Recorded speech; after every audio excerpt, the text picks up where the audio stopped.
From the Ticats Audio Network, this is Ticats Today with Louis Butko. Yes, it is Ticats Today for a Tuesday, November the 22nd, 2022. Thanks for checking us out on the Ticats Audio Network. Louis Butko here with you as day 2 of the offseason. How you holding in? Do you miss the CFL yet?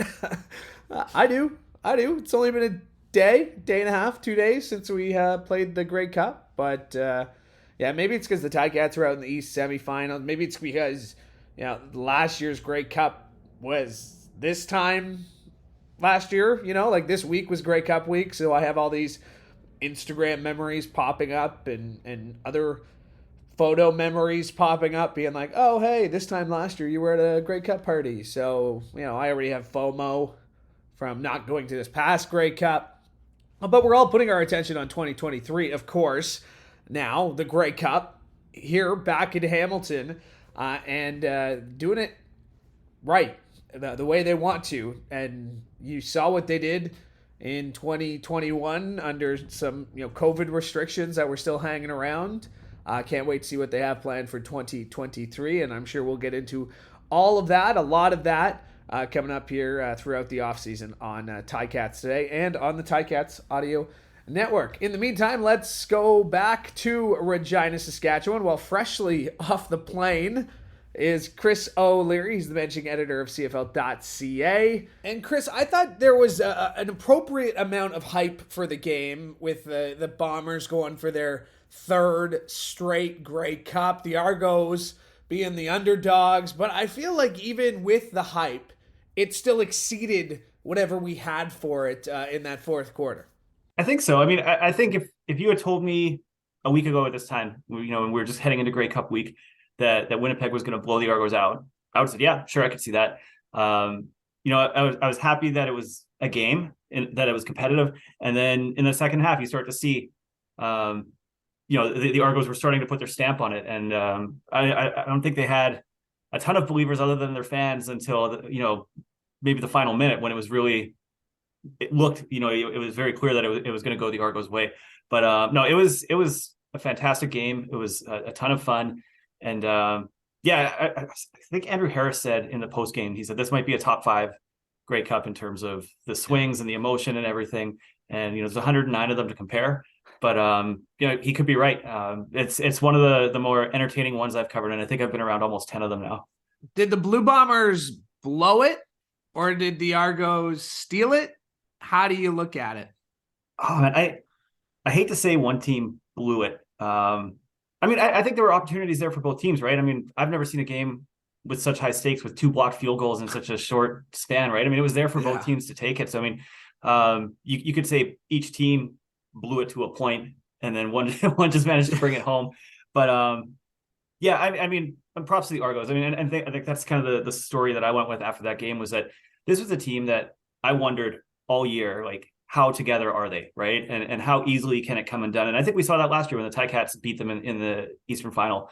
In the back, that was kind of in the back of my mind all season was how bad do things have to get before maybe they do fall apart, right? And I feel like they really faced a test of that in that game, and they passed it finally, right? And they'll tell you, and they said after the game, I think they turned that corner earlier in their season. I spoke with Darius Bladek, their Argos offensive lineman, and he said that point was against one of the myriad of games that they played against the Ticats this year during a heated halftime conversation. It ended up being a turning point for them.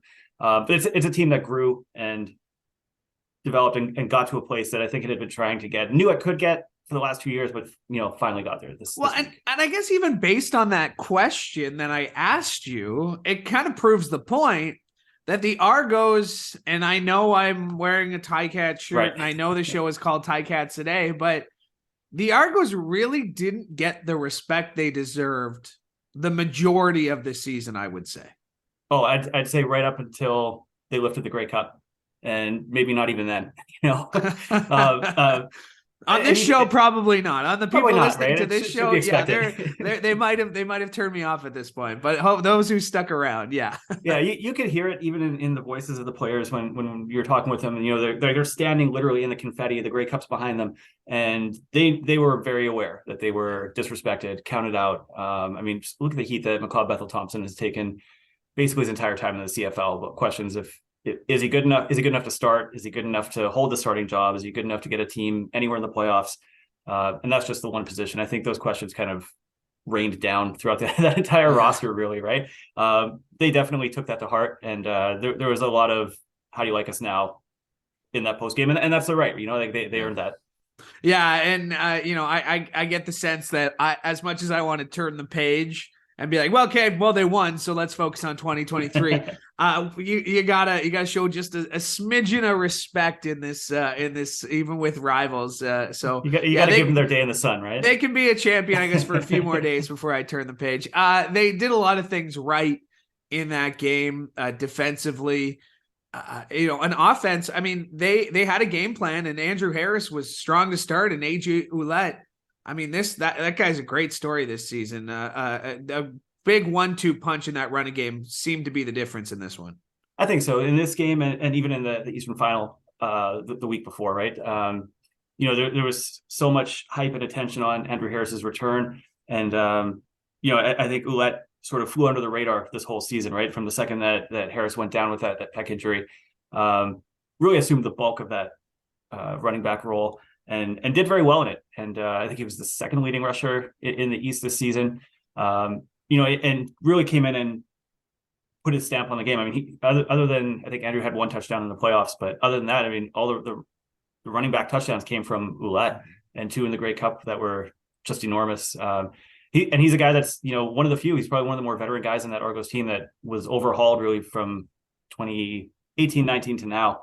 He's been there in the background, kind of working his way up to it, and assuming he wants to stay with the Argos or wherever his career takes him, he's in position now, I think, to be a key figure in the league.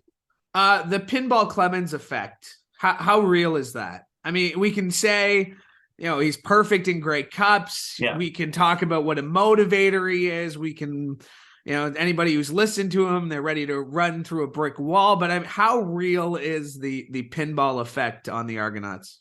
I think it's pretty substantial. I mean, I think he's definitely a presence. We've all spoken with him. We all love speaking with him. And, I think I've tweeted multiple times if I've done an interview with Pinball in the morning, like, what a great way to start the day, right? You want to start all your days like that, regardless of, who your affiliation is. But so, I think he has that motivating presence, right? And that's accessible to those guys 24/7, I would assume, whenever they want it. I thought it was interesting. After they had won, I caught him in the team with the winning team photo booth after the game, posing with the Grey Cup, and I asked him if he wanted to talk for a story, and he just said no. He said that this is their moment, and he didn't want his voice to overshadow what they had just accomplished, and I thought that was interesting. I feel like maybe in years past, he might have spoken more, and So I mean, and I think it's maybe sort of telling of just that presence, right? I mean, I think he's there, but I don't think he wants to overshadow. And I think he's very happy to remain perfect in Grey Cups and all of that. But I think I think he likes where he is within that organization right now. Well, when we're talking about turning points of this Argonaut season, there was a moment, and I don't know the exact week, but there was a moment on the sidelines that got a lot of attention, right? There was Brandon Banks didn't look too happy. There was some confrontation. Next thing you know, Pinball Clemens is out of his box. He's on the field. He's having a conversation. I mean, and that is the pinball effect, I guess, in sense right there. I would assume that was a moment that he didn't want public. That was a moment that he could have done in private, but realized that he needed to go there and talk now. To talk to Brandon Banks, and that's a long way of transitioning this conversation, talk about Speedy B. Because if there was a guy that Ticats fans were cheering for on the Argos, it had to have been number 16. If you caught up with him after the game, what did you make of it? And just what do you make of his, if this is it for him, his legacy in the league? I spoke with him briefly. Extremely happy. He had his son kind of under his arm the whole time. I think he was just elated, and this was exactly what he wanted. I think he spoke a lot during the week. I think I talked to him on the walkthrough day as well. And I think Christina Coswell had a story with him before that, where he was kind of saying the same thing, that he didn't need that big spotlight. He didn't want to be the number one receiver. I don't know if he was at the point in his career where he could maintain that, but I think he had accepted that role on the team and he was happy to contribute. And, and I think he felt like his contribution was there. It wasn't the big thing. He went into the game relaxed, I think. I know that was one thing he said that maybe he'd worried about in previous Grey Cups about, having to have this enormous game-changing impact when he got out there. And he said he was just going to let this one come to him. I think he did that for the most part. And, he played his role. I always think about that first half he had in the Eastern Final, and, not huge numbers, but there were 2 or 3 plays in that first half where I think he faked taking a knee in the end zone and ran it out. Just smart, moves and contributions that you want from that veteran, right? That the guy that's been there and seen everything. I think he was a great fit, and one of those guys that probably grew through the season. There was that sideline incident and pinball. That was maybe his most visible moment of the season. But I think, and that's maybe the most incredible thing about their success this season, is that they were able to move past that. I think that dooms teams a lot of times, and they were able to put it behind them and get together and have the season that they had. His legacy, I know that was the kind of the tail end of that. For him, this is the cherry on the cake. I think he's all going to remember himself as a Tiger Cat. But he told me the year that he won MOP, was that 2019? Yeah. I remember sitting on the bus after the team had just arrived in Calgary, I think, and he told me he'd never won a championship in anything in his life, and he's finally got one now. So if he does retire, I think he's at a place of contentment and peace, and he would be able to move into that stage of his life if he wanted to, and feel like he's accomplished everything. Like I said, it may not be the numbers that he was used to or we were used to seeing from Speedy B, but his experience was definitely noticed, just like the experience of Enoch Muamba, who for the second time in 3 years after it never happening, ever, second time in 3 years, the most outstanding Canadian is also the MVP. But another great story, 11 years between Grey Cup appearances. You got Jagera Davis, who's there every year. You got Enoch Muamba, who took so long to get back there. What a great story. What a great showcase for the league, him having that moment on stage and on the sidelines. Yeah, it really was just sort of the perfect story in that game, I think. Just that, he was so close to that interception, I think, in the first half. Yeah. Was so down on himself about it. And, he said after the game, I think Shaq Richardson, Chris Edwards, their linebackers coach, all came up to him in a row and just said, like, forget it. There's another one coming and you're going to get it. And he said after the game that he knew he wasn't going to drop another one, right? He said he wouldn't let himself. And I don't know. I just feel so happy for Enoch. He's a guy that's moved around the league. I believe he took less money in free agency to come back to Toronto to be closer to his family. We heard a lot of the Argos, whether it was Enoch, McLeod Bethel Thompson, Andrew Harris. They all talk, but they're all guys that are later in that later stage of their careers where, they're balancing those family responsibilities and, they want to be dads and active dads and involved in their family life. And, it's tough to balance all that when, you're 100% committed to this for 6 months of the year. And I think at the same time with Enoch, he's just been one of those guys that's just such a good ambassador for the league, such an eager face for it. And, so nice to just see him finally win that Grey Cup and just get that rare recognition that Andrew Harris got a few years back, and just to claim the MVP and most valuable Canadian. It was just perfect. I don't think I'll ever forget the look on his face, and he's got his daughter and, he's just crying up on that stage, and he's kind of got the whole CFL in his hands in a way. It was pretty incredible. Big. Okay, we've given the Argos their due now. Now we can turn the page. I feel like this is going to be erased from the vault. Yeah. Tossed in the vault as soon as this is over. Exactly. This never existed. Let's turn to 2023 because I'm sure training camp will be here before we know it. Outside of the Bo Levi Mitchell watch, which I'm in the boat that if the Ticats traded for his rights, regardless of what he says publicly, I think the Ticats are hopeful that he's going to decide to stay here. So outside of that, what are you looking at this offseason? What do you think is going to be the big storylines that'll pop up throughout the next few months? Well, it might be an obvious one, but I'm just thinking about quarterbacks still, and we'll move past Bo and his decision, whatever it may be. But there's still a lot of questions there around the league, right? Just off the top of my head, I'm very interested to see where Jeremiah Masoli's at. it was, I think, a pretty significant injury, probably at a later stage of his career than he would like. But if he's able to get back on the field, great. If he's not, what does Ottawa do? Saskatchewan basically said they're done with Cody Fajardo, and they benched him at the most important moment of their season. We need to see what Nathan Rourke is going to do, what his options are, and where he goes. And I think tied into that is Vernon Adams Jr. And where he goes, I think he's under contract for next season, I believe, with the Lions. But if Rourke comes back, I would imagine, that's not going to be the case. So there's a lot of quarterback movement there, and to me, I think that's, other than stacking up your offensive line for that quarterback, I think that's the most important thing. You're not going to win without a good quarterback.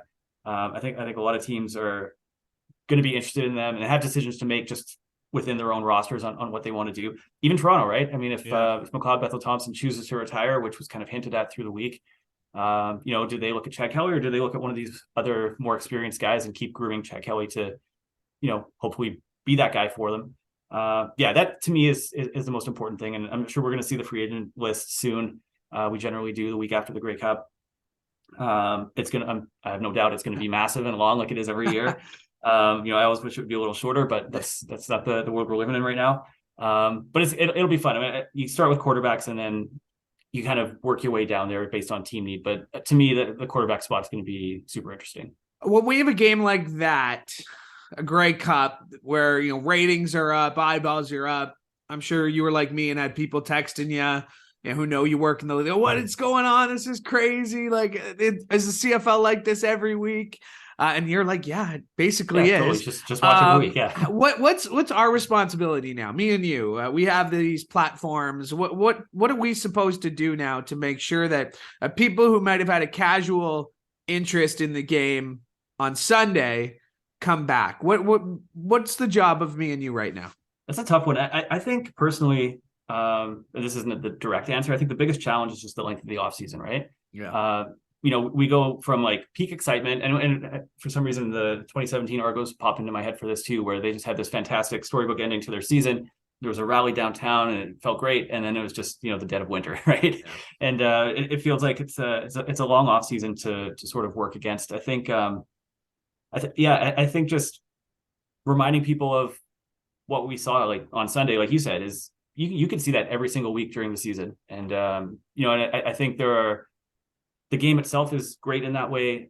We just spent, I don't know how long, the last 15 minutes talking about these amazing figures in the game. And I think maybe that's where our job comes in, is just, you look at the Enoch Mwambas, the Brandon Bankses, across the board, right? There's just, like, McLeod Bethel-Thompson got up and was like pounding his chest, screaming for the league and how great it is, his entire post game all week, really. Yeah. And, I think we need to focus on those personalities and these people, just incredible athletes. I think their love of the game, their dedication to it, their commitment to playing football, for most of them in a country that they didn't grow up in and probably a game they didn't know much about, is incredible. And there's a pureness in that. And I think that needs to be celebrated.